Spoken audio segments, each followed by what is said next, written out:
सभी मां कामाख्या के धाम के आशीष से ब्रह्मपुत्र जैसी पावन नद के अभिसंचित और असम की इस पावन धरा को, जिस पावन धरा ने अपने गौरवशाली अतीत के लिए इस पूरे क्षेत्र को और पूरे भारत को गौरवान्वित किया है, ऐसे सिंगरी गुप्तेश्वर महादेव की इस पावन धरा को कोटि कोटि नमन करते हुए मैं आप सबका हृदय से अभिनंदन करता हूं। बहनों और भाइयों, असम की पावन धरा भारत की गौरव की पावन धरा है। विदेशी आक्रांताओं के साथ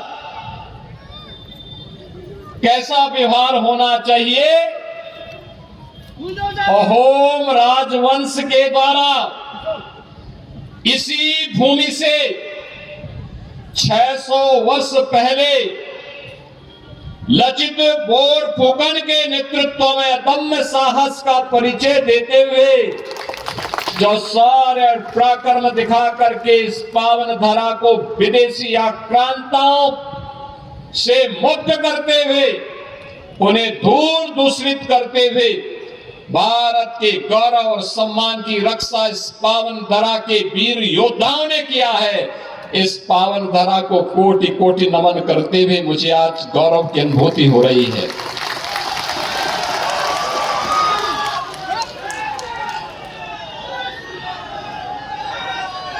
एक और मां कामाख्या का आशीर्वाद यहाँ के श्रमिकों और कामगारों की मेहनत और परिश्रम का परिणाम है कि यहाँ की चाय दुनिया के बाजारों में, दुनिया के घरों में लोगों को एक नई स्फूर्ति प्रदान करती है। तो दूसरी ओर संगीत और संस्कृति का अद्भुत संगम कैसे होना चाहिए, इसी पावन धरा के महासपूत भारत रत्न भूपेन हजारिका इसी पावन धरा ने देश को दिया था। याद करिए, ये वही धरा है बहनों और भाइयों, जिस धरा ने देश को विपरीत परिस्थितियों में एक नई पहचान देने का काम किया। और वह पहचान है जिस पहचान के बल पर आज पूरा भारत गौरव की अनुभूति करता है। बहनों और भाइयों, ये भारतीय जनता पार्टी की सरकार है, जिस सरकार ने आज इस पावन धरा से जुड़ी हुई इन विभूतियों को, उनके देश के प्रति योगदान को, असमिया संस्कृति को संरक्षण करने के कारण उन्हें सम्मानित करने का काम किया है। और उस परंपरा में याद करिए, आज के भारत के यशस्वी प्रधानमंत्री श्री नरेंद्र मोदी जी ने संगीत और संस्कृति के लिए असम के महानायक के रूप में भूपेन हजारिका को 2019 का भारत रत्न देकर के भारत रत्न की परंपरा को गौरवान्वित करवाया। श्रद्धेय अटल बिहारी वाजपेयी जी जब प्रधानमंत्री थे 1999 में, उन्होंने इसी पावन धरा के महान सपूत श्री गोपीनाथ बोरदोलोई को भी भारत रत्न देकर के सम्मानित करने का काम किया था। वैष्णव परंपरा में श्रीमंत शंकर देव की परंपरा हो या माधव देव की परंपरा, ये असम ने ही उसे देश और दुनिया तक पहुंचाने में अपना योगदान किया। जो धरा संगीत और संस्कृति की, अन्नदाता किसानों के संरक्षण की भूमि रही हो, जिसने विदेशी आक्रांताओं को दूर दूषित किया हो, उस पावन धरा के सामने कांग्रेस ने यूडीएफ के साथ मिलकर के पहचान का संकट खड़ा किया। यह पहचान का संकट किसी एक क्षेत्र में नहीं था, असमिया जाति के सामने, यहां की माटी के सामने, यहां की बेटी के सामने ये पहचान का संकट किसी ने खड़ा किया था। ये कांग्रेस और यूडीएफ का अघोषित समझौते के कारण हुआ था। तुष्टीकरण की नीति पर चल करके इन्होंने असमिया पहचान को पूरी तरह समाप्त करने का कुत्सित प्रयास किया। इन्होंने यहां की माटी के साथ घुसपैठियों को घुसा करके असम के सामने पहचान का संकट खड़ा किया। शासन की, असम के नागरिकों की, असम की बहनों की, असम के नौजवानों के हक पर घुसपैठियों के माध्यम से डकैती डलवाने का काम किया। बेटी के माध्यम से असमिया संस्कृति को इन्होंने पूरी तरह समाप्त करने की साजिश रची। लेकिन जब प्रधानमंत्री मोदी जी के नेतृत्व में दिल्ली में सरकार बनी, असम के अंदर डबल इंजन की सरकार आई। पहले श्री सर्बानंद सोनोवाल जी के नेतृत्व में और फिर आज के लोकप्रिय मुख्यमंत्री श्री हेमंत बिस्व शर्मा जी के नेतृत्व में जब यहां पर फिर से सरकार बनी, तो बहन और भाइयों, अब असम चाय की स्फूर्ति के साथ साथ चिप उत्पादन करने का भी एक नया केंद्र बन गया है। अब डबल इंजन की सरकार असम के पहचान को तो संरक्षित कर ही रही है। असमिया संगीत, असमिया संस्कृति, असमिया से जुड़े हुए महापुरुष, उनके नायक, महानायक, योद्धा, इन सबको तो सम्मान मिल ही रहा है। अब असम में विकास और विरासत का एक अद्भुत समन्वय देखने को मिल रहा है। याद करिए, मां कामाख्या का कॉरिडोर का निर्माण हो रहा है, श्रीमंत शंकर देव का कॉरिडोर और वहां की भूमि के संरक्षण का कार्य नए सिरे से प्रारंभ हुआ है। गरीबों को मिलने वाली योजना का लाभ बिना भेदभाव के उन तक पहुंचेगा। डबल इंजन सरकार ने 10 वर्ष के अंदर वह करके दिखाया है। पहले यहां के गरीब का राशन विदेशी घुसपैठिए खा जाते थे। आज असम के हर नागरिक को राशन की सुविधा का लाभ मोदी जी के नेतृत्व में और हेमंत बिस्व शर्मा जी के नेतृत्व में प्राप्त हो रहा है। उज्ज्वला योजना में रसोई गैस का सिलेंडर मिल रहा है। प्रधानमंत्री आयुष्मान भारत की स्कीम के तहत हर गरीब को 5 लाख रुपए का स्वास्थ्य की सुविधा उपलब्ध करवाने का कार्य हो रहा है। प्रधानमंत्री आवास योजना में आवास है तो नौजवानों के लिए रोजगार और नौकरी की सुविधा भी है। यहां पर अब चाय बागान में कार्य करने वाली बहनों के लिए, वहां पर कार्य करने वाले कारीगर और नौजवानों के लिए भी एक स्पेशल पैकेज की व्यवस्था है।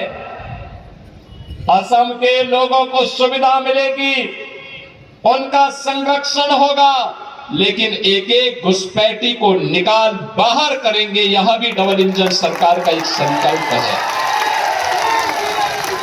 बहनों और भाइयों,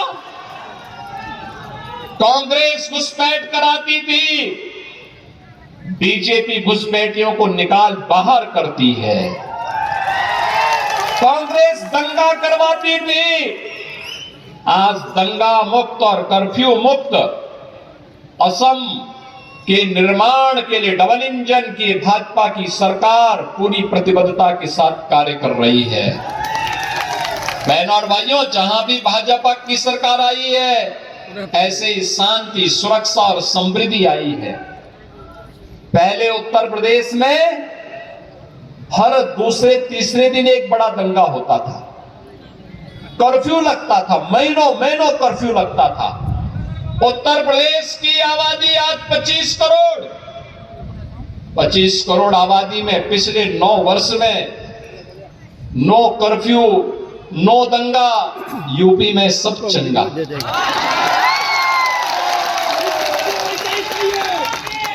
500 वर्षों में जो काम नहीं हो पाया, आज अयोध्या में श्री राम जन्मभूमि पर भगवान राम का भव्य मंदिर का निर्माण हो गया। भव्य राम मंदिर का निर्माण हो गया। वहां कोई उग्रवाद नहीं, कोई नक्सलवाद नहीं, किसी प्रकार का कोई अलगाववाद नहीं। और यहां तक कि सड़कों पर भी वहां नमाज नहीं पढ़ी जाती है।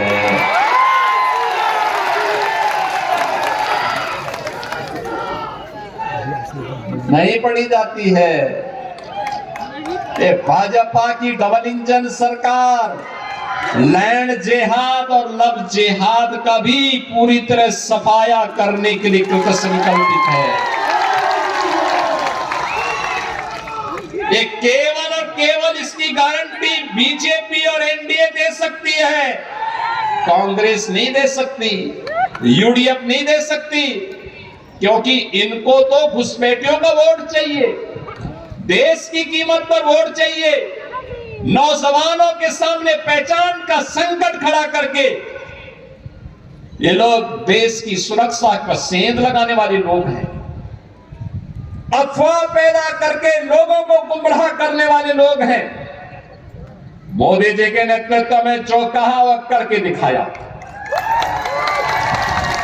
याद करिए,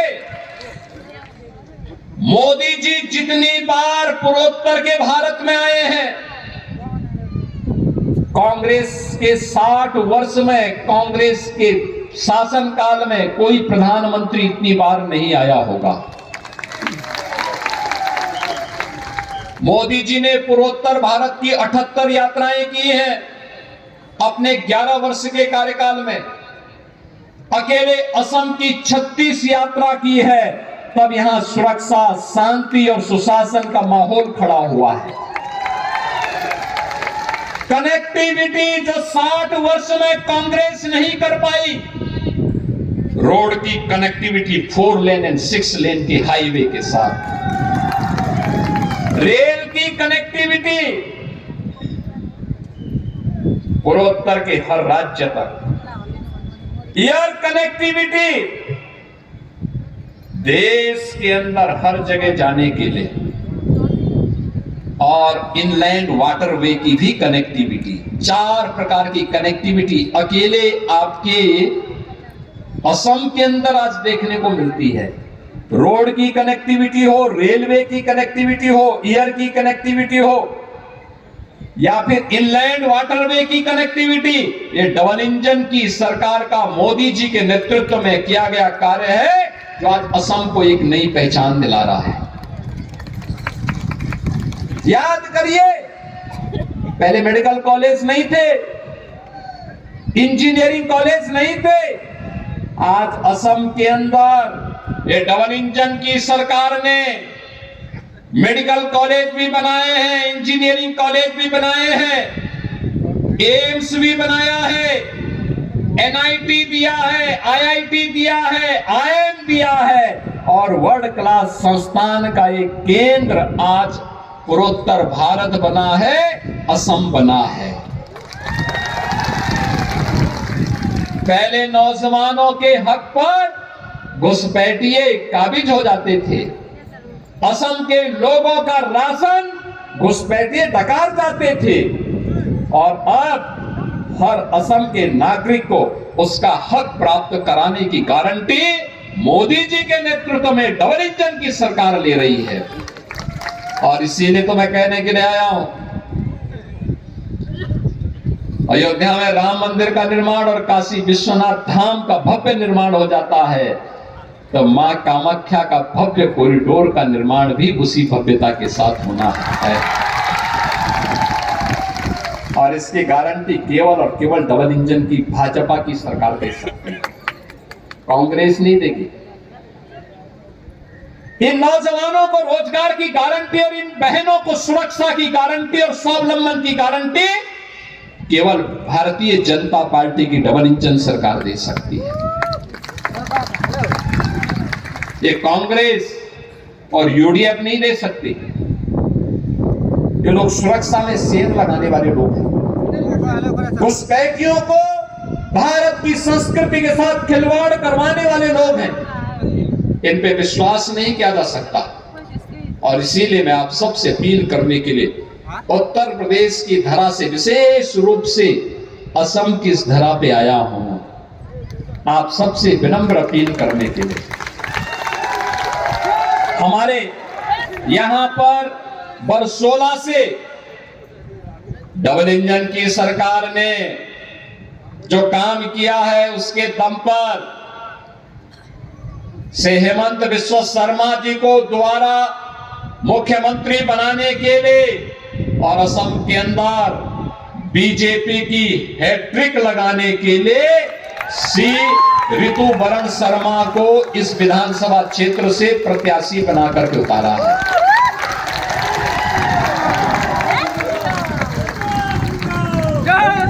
ऋतुवरण शर्मा का समर्थन देने के लिए श्री गणेश कुमार लिंबू, हमारे जो वर्तमान प्रेजेंट विधायक हैं, ये भी यहां पर उपस्थित हैं।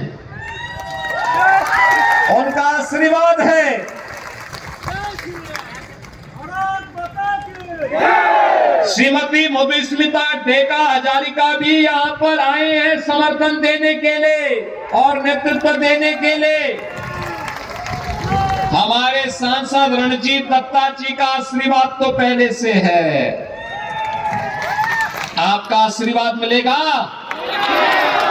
दोनों हाथ ला करके बोलो, दोनों हाथ ला करके आशीर्वाद मिलेगा ना? विकसित भारत और विकसित असम के लिए डबल इंजन की सरकार आवश्यक है और विकसित होगा तब जब बरसोला में भी डबल इंजन की सरकार चलती हुई दिखाई देनी चाहिए। इसको चलाने की तैयारी है ना? सुरक्षा और सुशासन और सेवा की गारंटी तो ये हमारे रणजीत दत्ता जी, ऋतुवरण शर्मा जी, गणेश कुमार लिंबू जी, ये सब लोग ले लेंगे। आपका काम तो इनको मजबूती देना है, कमल खिलाना है। उसी कमल में मां कामाख्या का आशीर्वाद इनको प्राप्त होगा और मां लक्ष्मी समृद्धि लाने का काम कर देगी। ये सब करवाएंगे ना? दोनों हाथ ला करके आशीर्वाद दीजिए। दोनों हाथ ला करके, जहां तक आवाज जा रही है, आप सबका आशीर्वाद यहां से श्री ऋतुवरण शर्मा को भारी बहुमत से विजयी बना करके असम के अंदर तीसरी बार डबल इंजन की भाजपा की सरकार लाने में मदद करेगी। और बहनों भाइयों, डबल इंजन की सरकार आपको सुरक्षा की गारंटी देगी, नौजवानों को नौकरी और रोजगार की गारंटी देगी, बहनों को स्वावलंबन और सुरक्षा की गारंटी देगी, असम को सुशासन और असम को समृद्धि के नए सोपान तक पहुंचाने के साथ ही विकसित असम की परिकल्पना को साकार करने में अपना योगदान देंगे। और इसी के लिए आप सबका अपील करने के लिए मैं विशेष रूप से आया हूं। आप सभी लोग 9 अप्रैल को भारी बहुमत से कमल चुनाव चिन्ह पर श्री ऋतुपर्ण शर्मा को भारी बहुमत से विजयी बनाने में अपना योगदान दें। सभी लोग देंगे? सभी लोग देंगे ना? तो मेरे साथ बोलेंगे, भारत माता की, भारत माता की, भारत माता की जय श्री राम, जय जय श्री राम।